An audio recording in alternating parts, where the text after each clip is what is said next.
Ron Williams says he's not a religious man, but he's certainly on a crusade. The jazz singer and father of 6 has launched a self-funded legal challenge to the controversial National School Chaplaincy Program. The case has now gone all the way to the High Court, as Tracy Bowden reports. Now every morning, just about dawning, as the sun began to shine. Singer-songwriter Ron Williams likes nothing better than taking to the stage with his big band.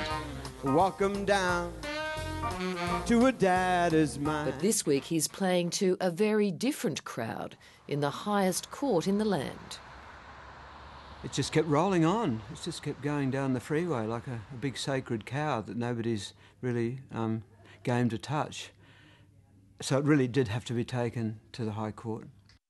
The sacred cow to Ron Williams is the National School Chaplaincy Program, the federally funded scheme which has placed 2,700 chaplains in schools across the nation.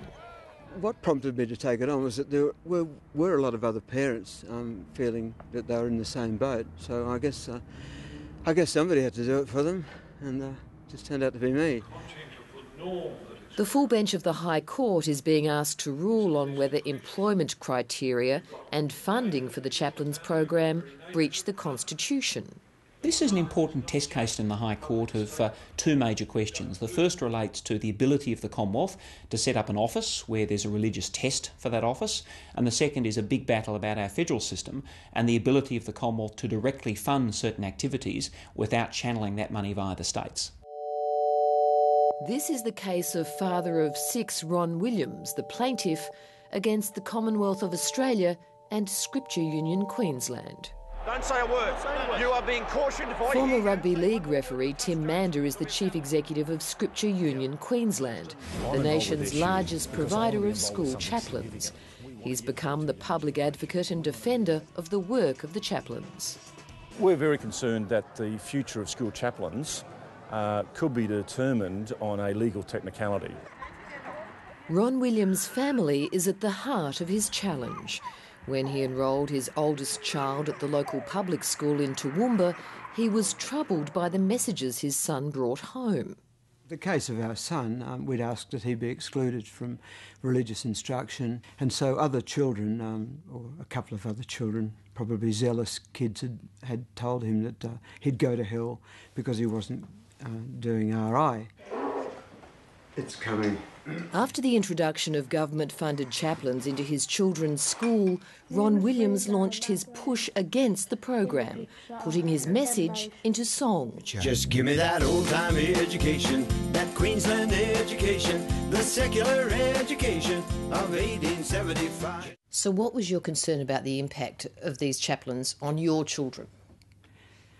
That it would be just the encroachment of a religious missionary being put into the school. This is a case of the little guy taking on the Commonwealth, and it is a case that shows that the little guy can have his day in court. There are shadows of the castle involved in this case. Are they told they're not to push Christianity or...? No, well, they do. In fact, the movie The Castle and its story of an Aussie battler taking the fight for his home all the way to the High Court has been a source of inspiration for Ron Williams. Ron Williams is writing history right now in a different sense of the word. So it was a welcome surprise when old friend actor Michael Caton showed up to support the cause. The event was the launch of a book about a similar legal battle 30 years ago.